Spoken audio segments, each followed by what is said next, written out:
Hello viewers, आप सबका स्वागत है फिनिक्स बे लीगल चैनल में। तो आज मैं जो वीडियो बना रही हूँ वो मेरे एक सब्सक्राइबर है, उन्होंने मुझे लिखा था कि लीगल नोटिस के ऊपर में वीडियो बनाइए। तो मुझे लगा हाँ, बहुत अच्छा टॉपिक है, बनाना भी चाहिए। तो आज का जो वीडियो है वो लीगल नोटिस के बारे में है कि लीगल नोटिस होता क्या है, इसका मतलब क्या होता है बेसिकली।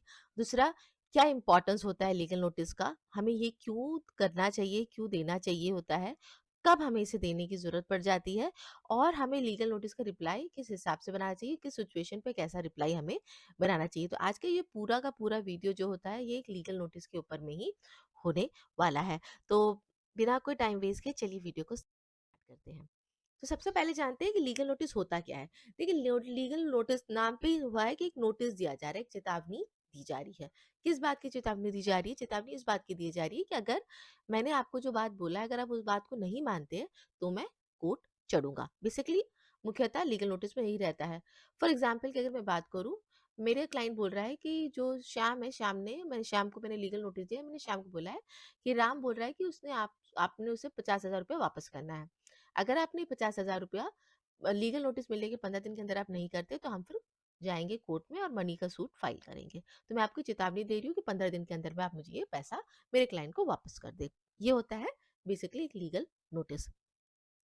बेसिकली ये पहला पर्पस होता है जो लीगल नोटिस का। लेकिन अगर आप अच्छे से इसको समझने की कोशिश करो, समझिए ये वो चीज़ है जो आपका कोर्ट जाने का जो खर्चा है वो बचाने वाली चीज़ होती है बेसिकली लीगल नोटिस। क्योंकि सबसे इम्पोर्टेंट चीज़ होता है कि लीगल नोटिस अगर कोई दे रहा है तो वो पहला ये बोलना चाहता है कि भैया मैं कोर्ट जाने वाला हूँ। अगर ये काम नहीं हो जाता तो मैं नहीं जाऊँगा। तो कहीं न कहीं जो लीगल नोटिस भेज रहा है वो चाहता है कि मामला सेटल हो। और ये बहुत अच्छी चीज़ होती है। क्योंकि अगर मामला वहीं पे सेटल नहीं होता है और कोर्ट जाते तो हम सबको पता है कोर्ट में तो समय की बर्बादी होती है, पैसे की बर्बादी होती है, और सबसे ज़्यादा मुझे लगता है जो सबसे इम्पोर्टेंट लाइफ के लिए होता है वो एक मेंटल पीस, उसका सत्यानाश हो जाता है। लेकिन प्रॉब्लम ये होता है कि लोग समझते नहीं, लोगों को लगता है कि अगर मुझे लीगल नोटिस इसने भेज दिया तो हाँ चलो ठीक है, मैं भी तुम्हें कोर्ट में देखता हूँ। नहीं, आप उसको एक नेगेटिव आउटलुक से आप उसको देख रहे हो। उसको एक पॉजिटिव तरीके से देखिए कि अगर इसने मुझे लीगल नोटिस दिया है, तो मतलब है कि मामला कहीं न कहीं सेटल हो सकता है। तो बात को आप सेटल करने की कोशिश कर सकते हैं, और जब भी ये होता है तो अ, सभी पार्टी जो होते हैं वो इसमें खुश हो जाते हैं। एज़ अ लॉयर भी हमारा फ़र्ज़ रहता है कि हम अपने क्लाइंट को बताएँ कि अगर उसको लीगल नोटिस मिला है, तो हम क्लाइंट को बोले कि देखो भैया ये चाहता है कि मैटर सॉल्व हो, मतलब ये सेटलमेंट चाहता है। आप क्या चाहते हो? बेटर होगा कि आप भी सेटल करो, अगर सेटलमेंट हो सकता है मामले में, है ना? थोड़ा-सा ऊपर-नीचे करके सेटल करो, बैठ के बात करो, या फिर अगर आप सेटलमेंट चाहते हो तो हम उस हिसाब से रिप्लाई बनाएँगे। अगर आप सेटलमेंट नहीं चाहते तो उसके हिसाब से अलग तरह से हम रिप्लाई बनाएँगे। लेकिन एक लॉयर का भी फर्ज़ वो होता है कि वो अपने क्लाइंट को इस चीज़ को समझाए कि मामला आप यहीं पे खत्म भी कर सकते हो। तो लीगल नोटिस का मेरे हिसाब से सबसे बेस्ट फ़ायदा यही होता है कि आप मामला को तुरंत खत्म कर सकते हो। इम्पोर्टेंस की अगर मैं बात करूँ तो जैसे मैंने पहले ही बोल रही हूँ मैं कि सबसे बढ़िया चीज़ ये होता है कि कोई भी मैटर ये सेटल कर सकता है। इससे समय और पैसे दोनों की बचत हो जाती है। जो एडवोकेट होता है उसका काम होता है कि वो जो लीगल नोटिस जो है उसमें जब वो लीगल नोटिस भेज रहा है तो वो उसमें मेंशन करे प्रॉपर्ली कि क्या प्रॉब्लम हुआ है और क्या सॉल्यूशन उसका क्लाइंट चाहता है। ये चीज़ डिटेल में होना चाहिए।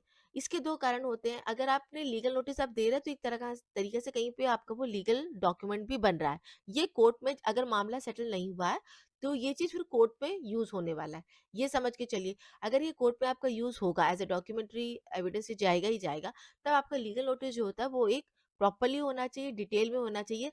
सबसे इम्पोर्टेंट चीज़, जो आप लीगल नोटिस में लिखते हो, वही सेम चीज़ अगर केस जाता है, तो केस में भी वही same cheese as it is होना चाहिए। चेंजेस बिल्कुल नहीं होना चाहिए, क्योंकि अगर आप चेंजेस कर देते हो, तो अपने पाँव पे आप कुल्हाड़ी खुद ही मार लेते हो। तो ये चीज़ सिमिलैरिटीज़ होना बहुत ज़रूरी है, चाहे वो डेट्स का हो, अमाउंट्स का हो। आप डेट्स लिख ले हो, कौन-कौन सी डेट पे क्या-क्या इंसिडेंट हुए, एकदम कॉपी पेस्ट होना बहुत ज़रूरी होता है। अगर वो केस में जाता है तो, है ना? तो ये सारी चीज़ हो जाती है। ये बात का ध्यान रखना ज़रूरी है कि लीगल नोटिस अगर केस सेटल नहीं होता है तो कोर्ट में जाके इसका बहुत ज़्यादा इम्पोर्टेंस हो जाता है फिर। अब आती बात कि हम कब लीगल नोटिस दे सकते हैं।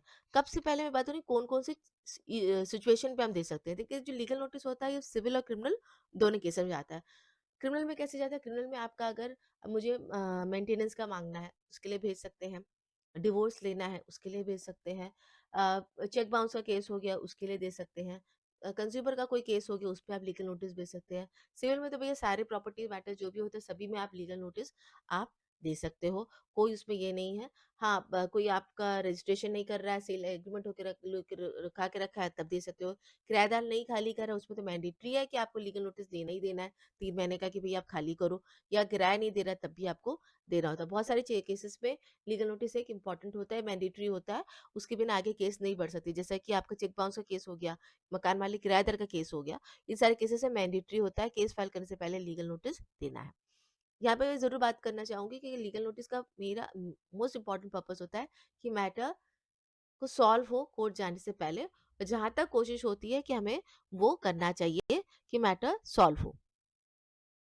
अब बात आ जाती है लीगल नोटिस का रिप्लाई कैसे करना चाहिए। देखिए, लीगल नोटिस की जब हम रिप्लाई की बात करते हैं तो सबसे पहला चीज़, तो जब भी लीगल नोटिस आपको मिलता है तो पहले तो उसको शांत मन से बैठ के एक बार पढ़िए कि वो क्या बोलना चाह रहा है ना? क्या बोला, अब ये नहीं है ना कि उसकी हिम्मत कैसी होगी, मुझे लीगल नोटिस देखो क्या-क्या लिखा है लीगल नोटिस में। देखिए, वो चीज़ पे ध्यान देने से ज़्यादा आप ये सोचिए कि ये क्या बोल रहा है पहला चीज़, और ये क्या चाहता है, ठीक है? चाहता जो वर्ड है वो ज़्यादा इम्पोर्टेंस इसमें हो जाता है। अब वो सामने वाला बंदा जो चाहता है, उस पे आप कितना एग्री करते हो? बात यहाँ पर आती है। एज़ अ लॉयर होने का मतलब ये होता है हमारा, जो जब मेरे पास कोई क्लाइंट आता है लीगल नोटिस लेकर, बोलता है मैडम ये तो इसने ये बोला, वो बोला, बोले इसको तो अच्छे से लिख के दो। तो ये मेरा फर्ज़ बनता है कि मैं क्लाइंट को समझाऊँ कि भैया देखो ये तो अपना जो लिखा हो तो लिखा, लेकिन ये सेटलमेंट चाह रहा है एंड में। ये बोल रहा है कि ये चीज़ इतने दिन में हो जाए। आप क्या बोलते हो? मैम सेटलमेंट तो मैं भी चाहता हूँ लेकिन ऐसे नहीं करेंगे, कोर्ट पे जाके करेंगे। भैया अपने पाँव में क्यों कुल्हाड़ी मार रहे हो? जब तुम्हें सेटलमेंट करना ही है, तो पहले रिप्लाई में देके सेटलमेंट करके मामला को खत्म करो। क्योंकि कोर्ट में छोड़ोगे तो तुम्हारा भी खर्चा है, तुम्हारा भी मेंटल पीस है, और ज़रूरी नहीं है कि सामने वाला बंदा आज सेटलमेंट चाह रहा है तो कल भी चाहेगा, उसका दिमाग भी चेंज हो सकता है। तो ये बहुत सारी बातें रहती हैं। लेकिन अगर हम मुद्दे की बात पे आते हैं, तो आप क्या चाहते हो? उसके हिसाब से लीगल नोटिस का जो रिप्लाई होता है वो एक लॉयर ही बनाता है। आप अपने लॉयर को बताइए कि भैया मैं भी चाहता हूँ कि सेटलमेंट हो, बात यहाँ पर आए। लेकिन एक चीज़ पर ध्यान रखिए, अगर आप सेटलमेंट नहीं चाहते हो, आप चाहते हैं कि मामला कोर्ट में जाए, तो जो भी चीज़ लीगल नोटिस में दी गई है, उसको एक्सेप्ट मत करिएगा, उसको हमेशा डिनाइड एंड डिस्प्यूट करना होता है। कारण मैंने पहले ही बताया है कि अगर मामला कोर्ट में जाता है, तो लीगल नोटिस एक डॉक्यूमेंट बन जाता है, और ये डॉक्यूमेंट आपके अगेंस्ट में भी यूज़ हो सकता है। तो इस पे ध्यान देना है कि आप सेटलमेंट करते हैं। लेकिन हाँ, अगर आप सेटलमेंट का लिख रहे हैं कि आप सीधा एक रिप्लाई में लिख सकते हो, okay I also want to settlement, matter mediation पे डालिए। तो मीडिएशन पे होता है तो मीडिएशन में कोई भी बात जो होती है, अगर होती है तो भी अच्छी बात, नहीं होती है तो भी बात कोर्ट पे नहीं जाती है, खाली पास बाय या फेल बाय मीडिएशन यही जाती है। तो उसमें किसी भी पार्टी को नुकसान नहीं होता है कि मेरा सीक्रेट आउट हो गया करके, वो नहीं रहता है। लेकिन अगर आप सेटलमेंट चाहते हो तो बोलो अपने लॉयर को कि लिख दो कि हाँ, सेटलमेंट करते हैं मामला को। सेटलमेंट नहीं चाहते हो, तो भी लॉयर को पता है कि कैसे देना रिप्लाई लिखना होता है, पर हाँ, कोई भी एडमिशन उसमें नहीं होना होता है। साथ ही साथ में जो एक चीज़ का ध्यान रखना होता है, जो लीगल नोटिस लॉयर भेजता है, तो लीगल नोटिस का जो रिप्लाई होता है वो भी खाली एक लॉयर ही कर सकता है। आप अपने से उसका रिप्लाई नहीं कर सकते हो, क्योंकि ये कानूनी बात हो जाती है, और ये माना जाता है कि जब बात कानूनी हो जाती है तो आपको कानूनी सलाह लेकर ही उसका रिप्लाई करना चाहिए। तो बेस्ट होता है एक लॉयर नोटिस का रिप्लाई एक लॉयर ही करे, तो वो बेहतर रहता है। ऑब्वियसली उसपे आप लोगों का साइन होना दोनों ही नोटिस में बहुत ज़रूरी होता है।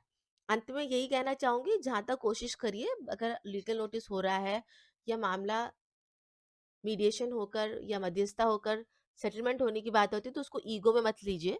ये मत समझिए कि मैं अगर लीगल नोटिस भेज रहा हूँ तो मैं छोटा हो जाऊँगा, नहीं। वो एक अक्लमंदी दिखाता है कि आपको पता है कि आगे जाके कितना झंझट होने वाला है, और अपने आप को उस झंझट से आप बचा रहे हो। और ये एक आदमी की दूरदर्शिता दिखाती है, एक समझदारी दिखाती है। तो व्यूअर्स, आई होप आपको आज का मेरा वीडियो अच्छा लगा है। अगर अच्छा लगा है तो लाइक शेयर सब्सक्राइब ज़रूर कीजिएगा मेरे चैनल फिनिक्स बे लीगल को। Thank you so much for watching my video.